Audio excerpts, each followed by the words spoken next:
Morning, everyone. This is Tushar, founder of MySoho, and today is a special day because today, being the Founders' Day for MySoho, 22nd of July 2019, we formed this company, and 5 years today, 5 years, been an incredible journey.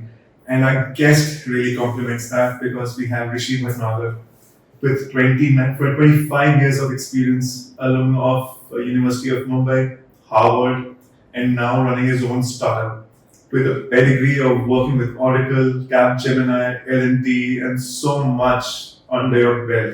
It's a pleasure to have you on our podcast and come into MySoho, sir. Yes. And it's lovely to have to host you on our podcast. And this podcast is going to be special because I just mentioned that 5 years of MySoho, and this is the time when a toddler of a company like us starts moving out into the big world, and we need those data points, and that is where we need your knowledge that how you have built your company Quaeris and how AI and data points have really affected other people, that solution you've built. So let's start their journey. Well, first off, thank you for having me, and thank you for having me on Founders Day. 5 years is a huge landmark. Thank you. What did they say? Roughly about 30% of the companies die in the first 6 months, startups die, and then about 50% die within the first year. And if you survive 3 years, you are in for the long run. So congratulations on that. Thank you. Milestone. And an honor to be here with you on this podcast. So I'm excited. Let's talk a little bit about my life, my journey, and what I'm doing, and the world of entrepreneurship, which I'm really, really passionate about. Yeah, absolutely. Because you have a great lineup and a history of working in one of the largest profits, and then deciding to move out and building an entrepreneurial journey yourself. Yeah. So we probably have one of the same DNAs, which is underlying in our blood. I think you're right. What we talked a little bit about a little while ago was hey, you chose Chandigarh so that you can support local community. This is where you're from. You grew up here,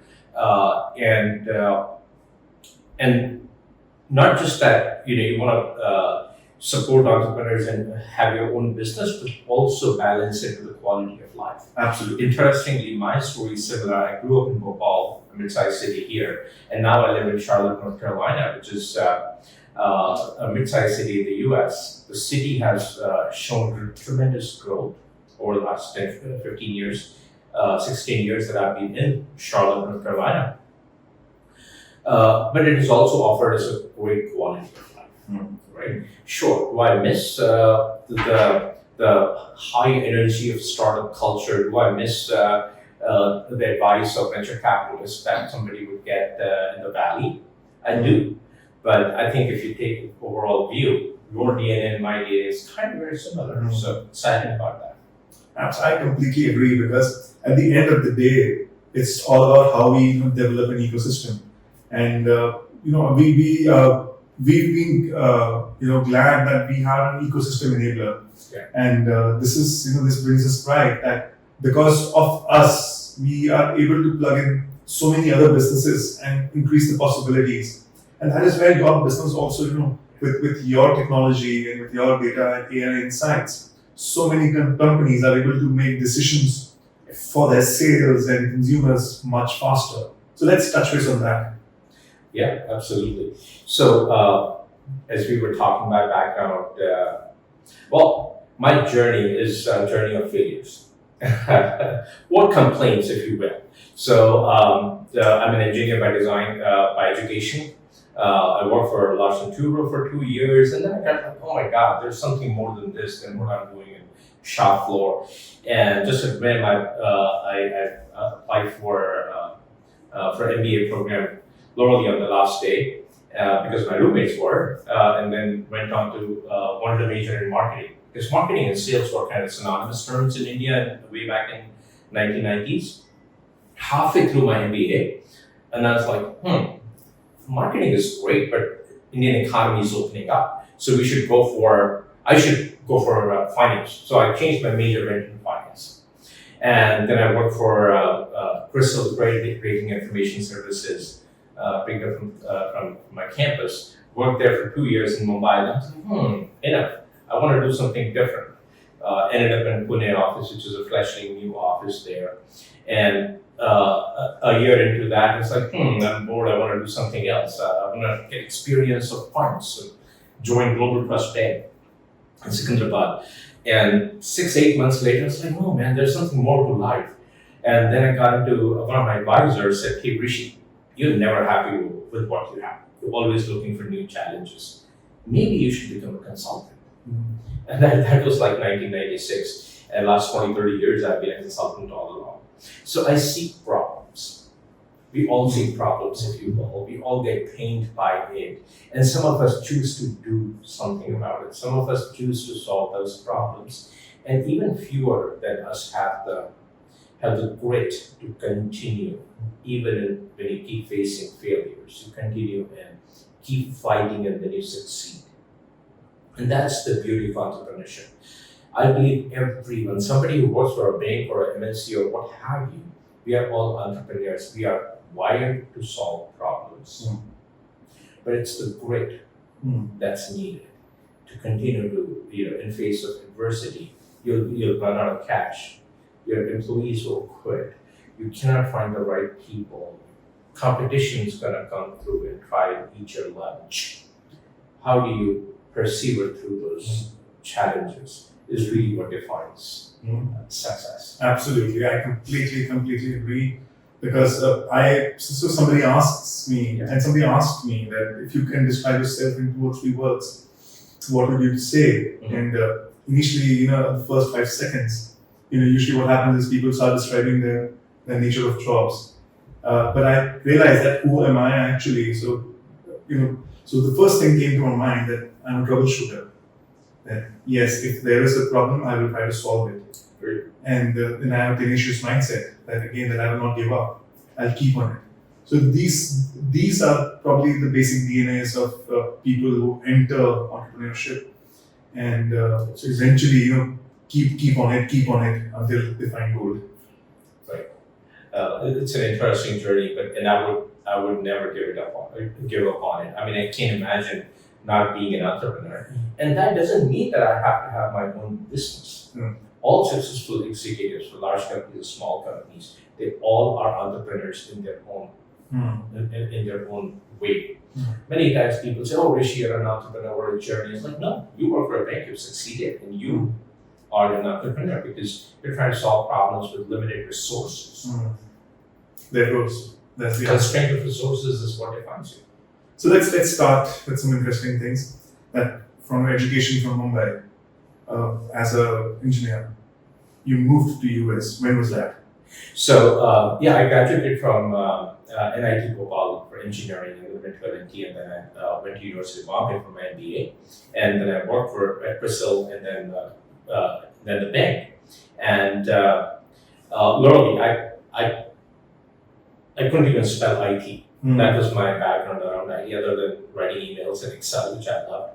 So, but somebody told me that Rishi, you'll become a great functional consultant, you'll become a good business consultant. So that's how I got into an engagement with the Indian company, and they took me to US on some short-term project. I got offered a job by Ernst & Young in the US, and I was considering that job offer, and then I got an opportunity to work at Toyota Motors in Japan on their cash management problem.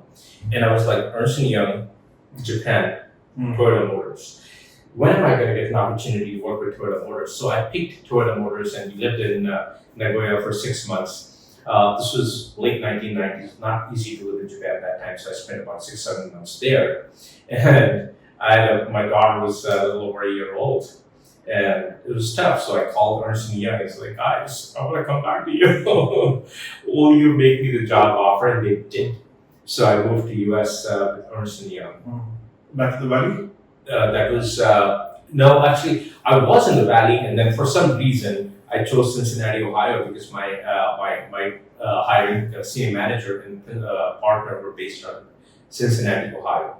And if you ask my family, Vishal, my wife, my kids, my close friends, what is my biggest regret in life? I think pretty consistently everybody will say that my biggest regret in life is not choosing to stay in the valley and choosing to move to Cincinnati, Ohio. Cincinnati, Ohio is a great city. So anybody who's from Cincinnati know, well, I love Cincinnati. Still have friends who still go back there. But I think my DNA of solving problems and doing something about it would have been so much more effective in the valley. Yeah.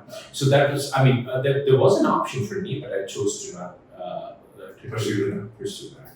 So that's my biggest regret. That's how I ended up in the U.S. I worked with for Ernst & Young for 5 years, and literally 6 months before I got my green card, I quit and I started my first business.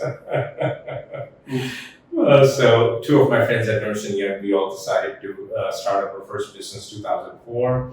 Then that was a very successful services consulting advisory business. We did very well there. Then I wanted to write a software product with no background in coding, no background in software, no relationships in the US. I was very young, very new there. So that did not go anywhere. So I have a failure in my back pocket, so I know what that failure sounds like. And then 2008 hit. So those were really tough times for us as family and for me.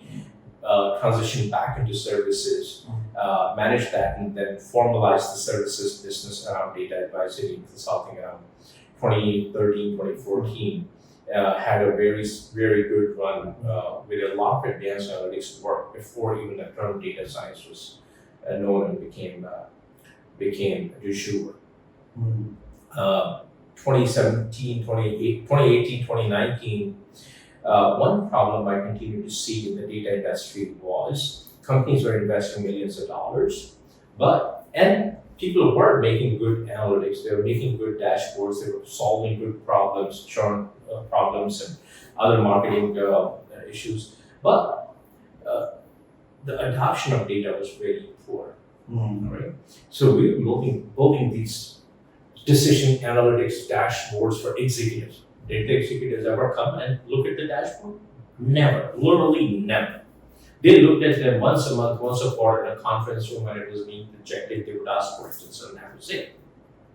So my point was, I actually talked to one of the world's largest logistics company, was our customer, and I met with the executives there, and I asked, so how do you consume this information? They wanted to analyze or get insight on how much time does an airplane sit in the tarmac when they unload, load time, taxi time, blah, blah, blah, all that kind of analysis.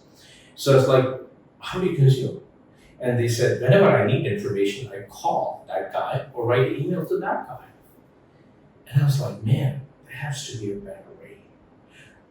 And I said, what is most natural to humans? Language. Language is most common, most natural to humans. So just because this executive has to make a phone call or write an email, what if I could build a solution where instead of writing email, they come into the website and type their question. How much time what is the average time spent by this category of airplanes on the tarmac? And they will get the answer. They should get the answer because data is there. All we need to do is translate that in a manner and get the insight. So it was about 2018, 2019 that I started talking to my colleagues and one of my co-founders, his name is Louis Trey is his nickname, Louis Gragnani. And I said, Trey, can you build a solution like this? And he's just brilliant guy. So like, Rishi, I think I can do that. So we started tinkering with it. The technology was not quite there, and we didn't have enough resources. I mean, think about training a language model that OpenAI did this roughly they say about $500 million. So I had 100 to 1,000 of that.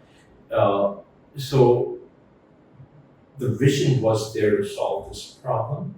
The resources were not there. But we are focused only on very narrow problems, getting answers out of data. Right? Your background is marketing, you're running a co-working space and such. You would have everyday questions like, hey, what is the occupancy rate? What is the rent collection as of today? What is our churn, right? And that helps you, like you said, there's a particular segment that you focus on. You don't go for super large offices with millions of square feet. You don't go for people who want just one single spot, Desk, yeah. one single desk. You don't go for that. So you have a lot of questions, and those questions help you define your business strategy. And if I could increase the velocity at which you could get answers, it will help you, right? So instead of an executive asking their data team to, can you give me this answer? What is the average time spent by airplanes on a tarmac? You're depending on people. That person may have a sick kid at home. That person may be out on vacation, and so on and so forth. So that creates friction. It takes time for somebody to get back to you with an answer.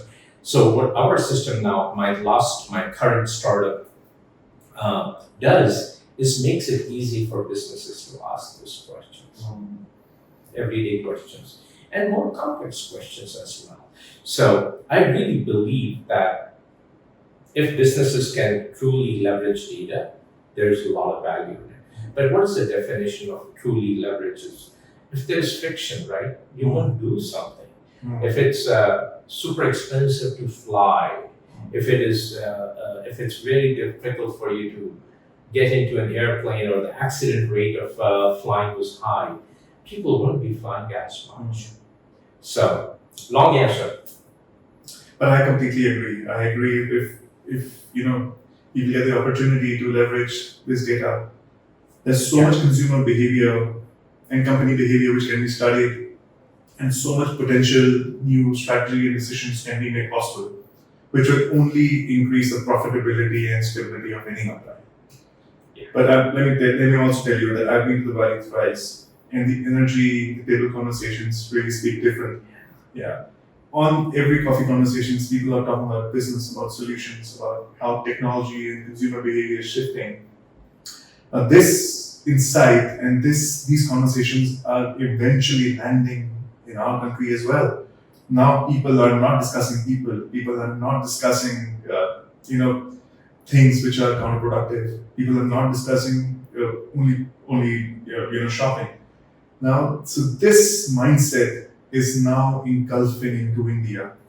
With you as an Indian sitting in the States, what is your perception about how India is emerging? Oh my God, I could spend hours on that. A future truly belongs to countries like India, not in isolation, but in combination with countries like US. Right? There's such a excellent ecosystem of codependence between US and India, and that only has to grow. The growth in India is going to, I'm not saying anything new, is going to be great. We can outpace most of the other countries in the world. But the benefit of democracy in India is going to be very, very positive, right? It's I give this example often. I mean, if you can understand how ants and ant colonies work, you'll learn a lot. So if you look at a set of ants trying to move a piece of food, you'll be like, these ants are crazy. They're all pulling in their own direction. They're all around that little morsel of food, and they're all pulling in one direction. But the food finds its place in the colony where the ants are. India is a little bit like that. It may look, at the surface, it may look like chaotic. It's like, what are you guys doing?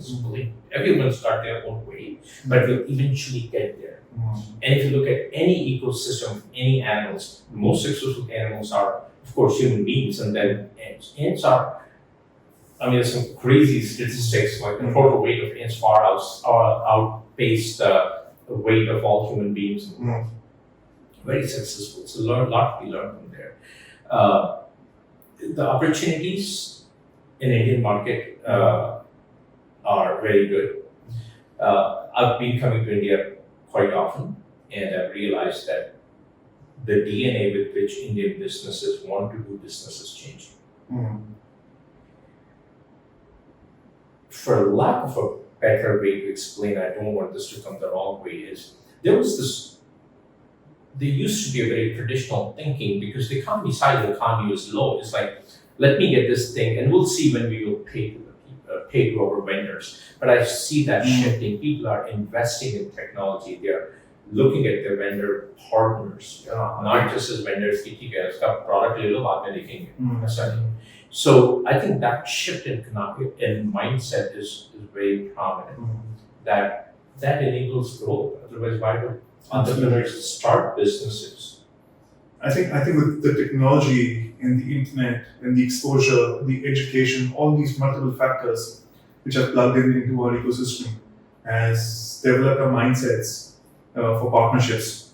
And again, I will just rant about that because being developing an infrastructure for Office, we believe that when we enable an ecosystem, it just eventually develops more partnerships. 100%, and co-working spaces have been great for entrepreneurship. There's people learn from each other. The things that you're doing with this podcast right there is a great example of how you're trying to build that ecosystem and having entrepreneurs learn from others. Right. So any kind of companies in India which take your services and how they have flourished. Any spotlight on that? Oh, with Quaeris as a product? Yeah. Well, we are, one of my colleagues in marketing kept saying, Rishi, we need to look at Indian market for Quaeris. And so we've spent 3 years writing the software. A lot of investment has gone into it. We could have gone to market a year ago, but the product was not up to my expectations. Without talking too much technology and too much about the products, I recently came across a product that was funded by Y Combinator, and that was really good. So on the left side of the pane, you write your code. On the right side, the chart gets updated. Oh my God, what an amazing technology, but totally useless for businesses. Mm-hmm. Which business executive is going to sit there and write code and see the chart updated? Mm-hmm.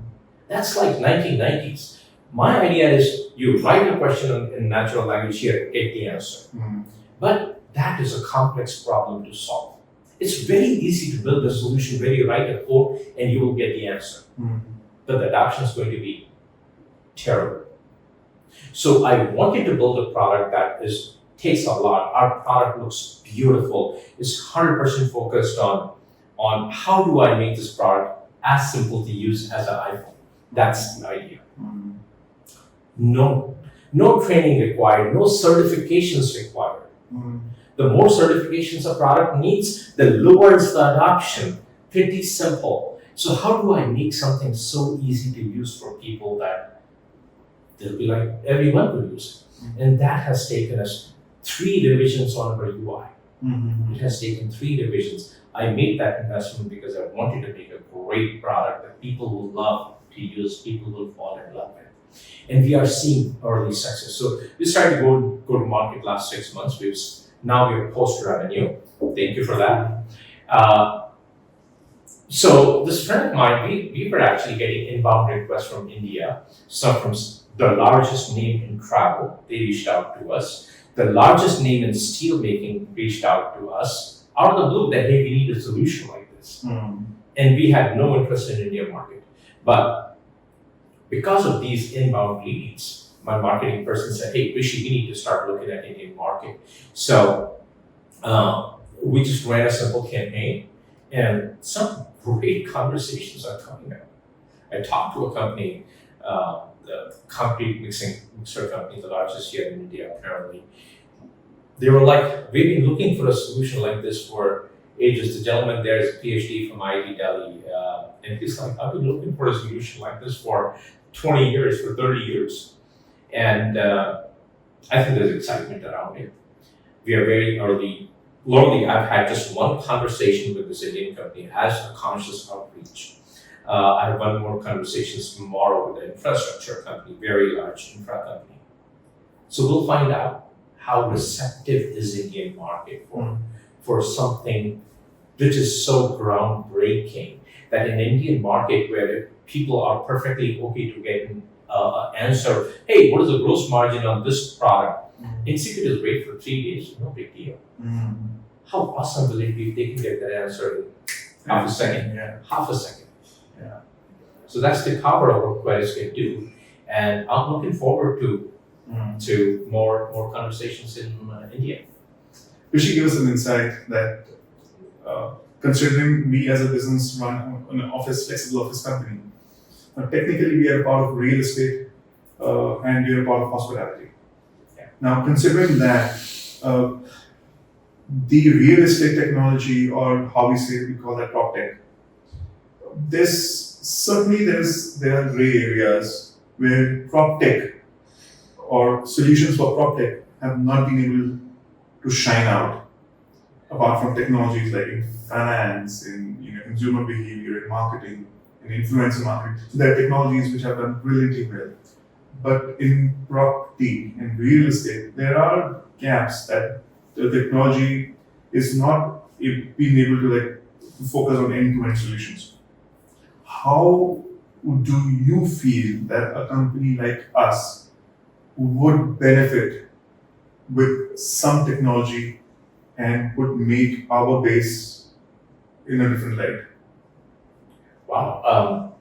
I don't think that I know much about prop tech industry or real estate industry here in India.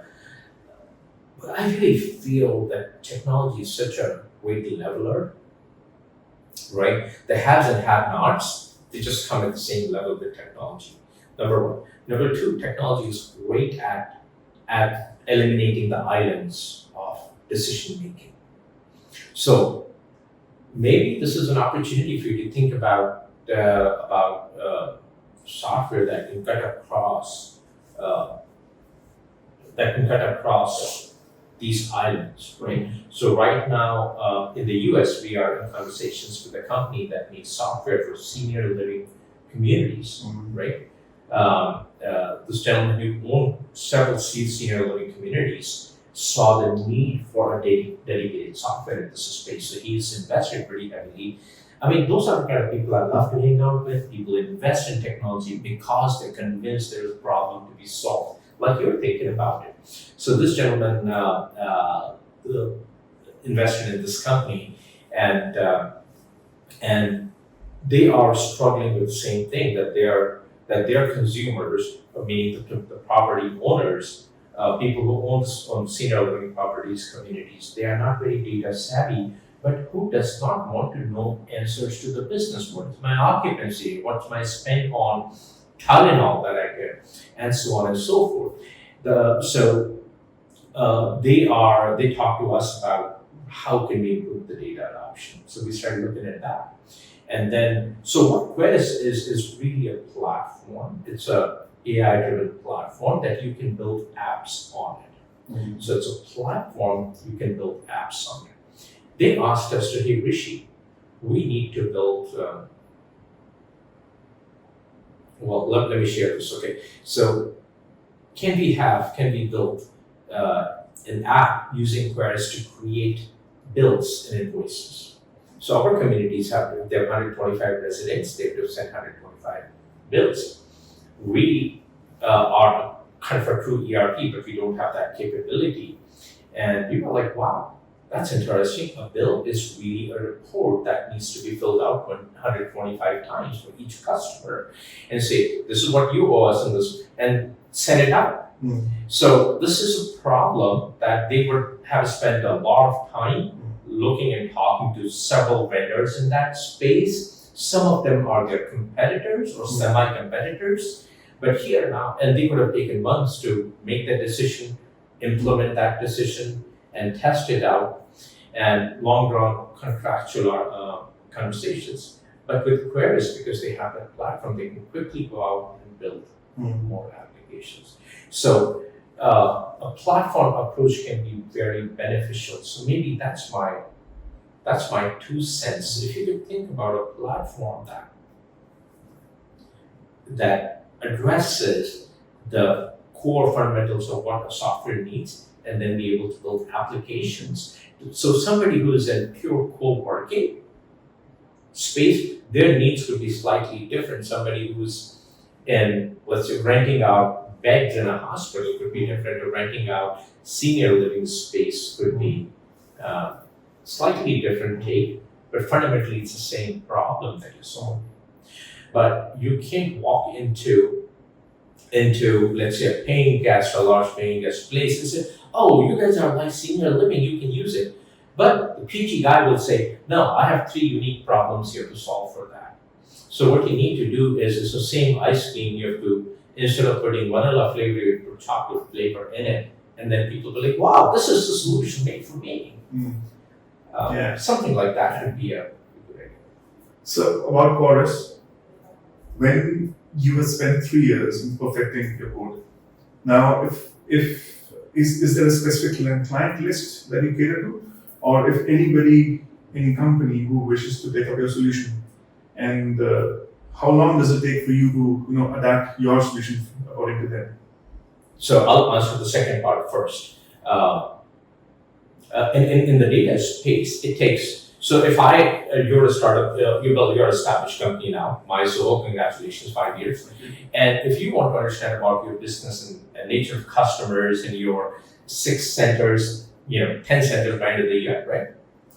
10 cities. 10 cities, more than 10 centers, 10 cities. You have needs to understand what's going on. You would have to go buy a software like Tableau or Power BI or something like that. Then you're going to have to get some consultant or a BI person to go look at your data and build these dashboards. And then you will likely go to that dashboard once a month because it's so difficult, there's friction in finding the right dashboard, opening it up, and then trying to get an answer. Everyone has that need. So instead of that long process, whereas our typical implementation time is measured in hours. The first use case will take a couple days, and the second use case, maybe the third use case, maybe a few hours. The beautiful thing is, once you implement Quaeris, you will never, ever, ever need the help of a BI person to say, hey, can you also give me this answer?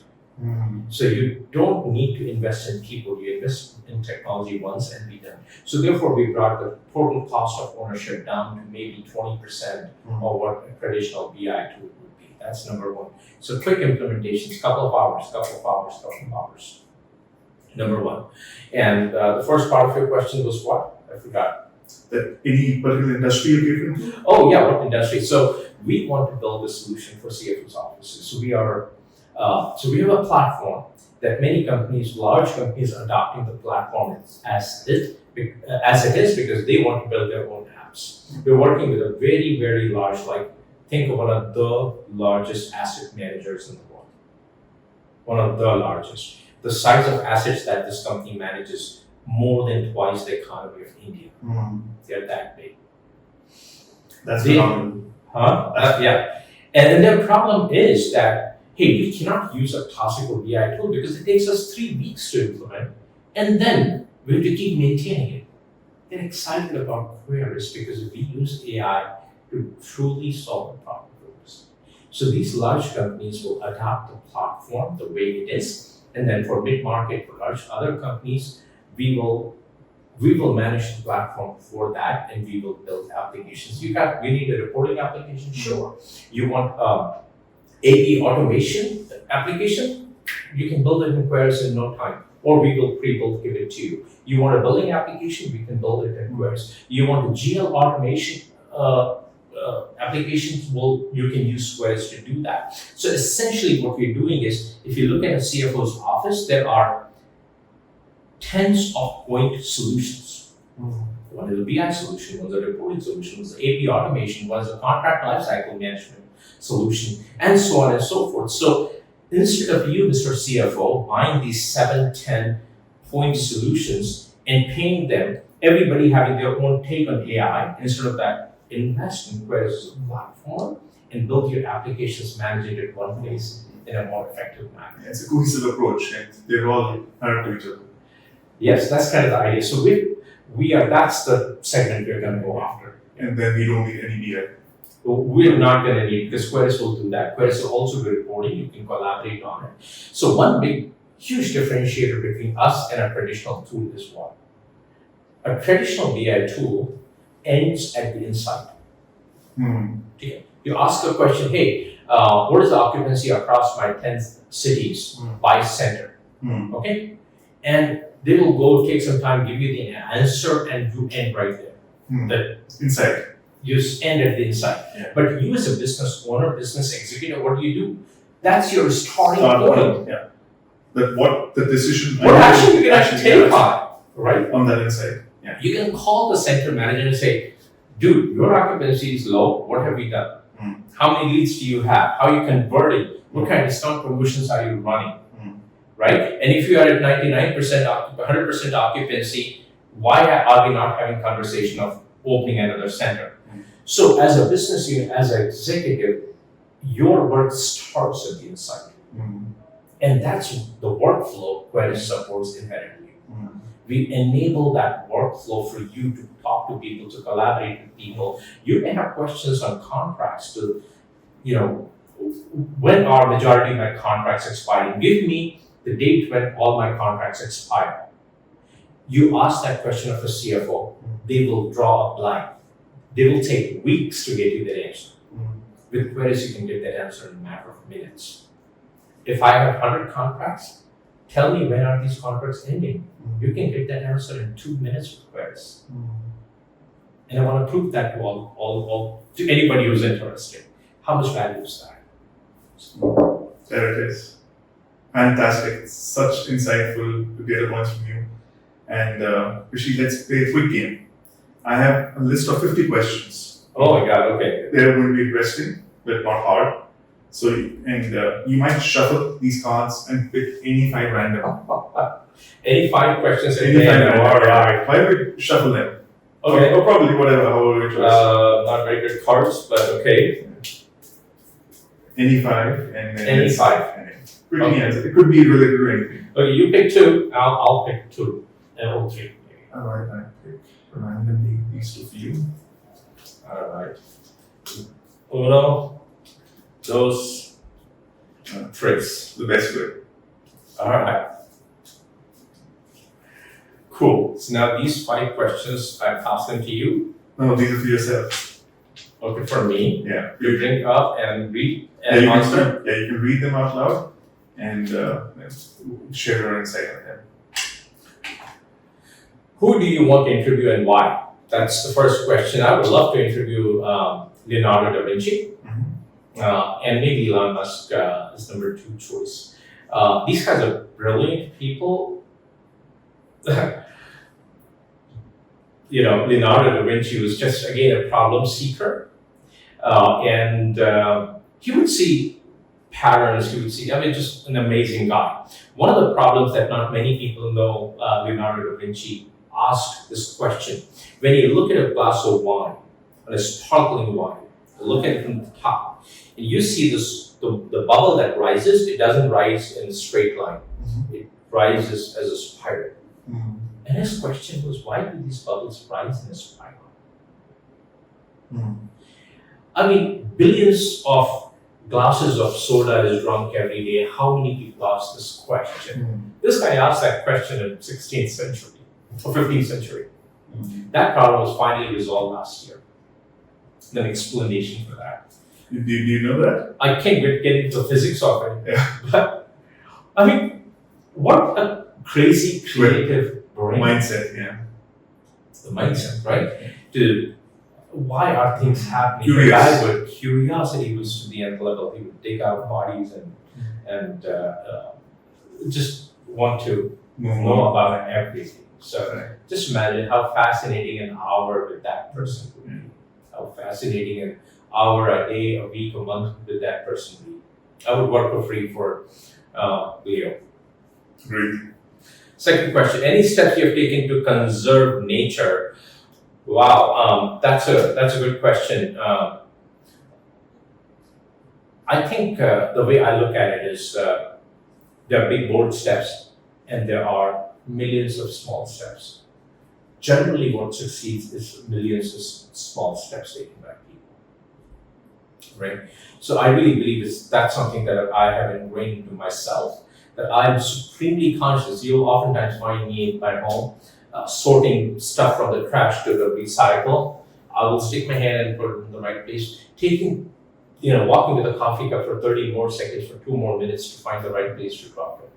So I think it's a mindset thing. We've talked a lot about mindset, and that's my mindset around conserving nature. How do you conserve water? How do you conserve Crash. trash? And I talked about Elon Musk. So I tracked his company since 2010-11. I booked my first Tesla on December 31st at 10:30 p.m. just before we headed out for the party in the year 2013. But I waited for the automatic self-driving thing to come up, and I took the delivery of my first Tesla in 2015. And since then, I've only driven Teslas. In our garage, we only have Teslas other than one fancy car, but that's all we have.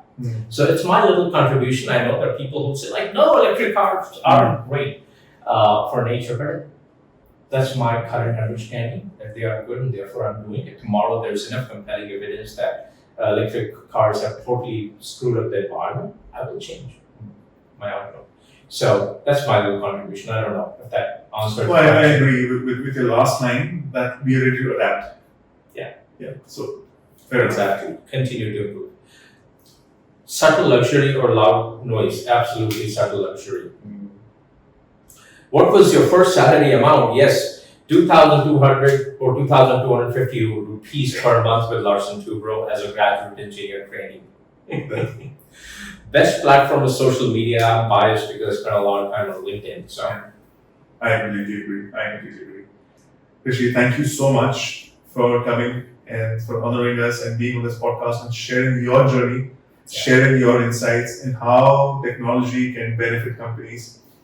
It has been a pleasure to host you, and I really look forward for you, for your company to establish more clients in India and help Quaeris and India grow both.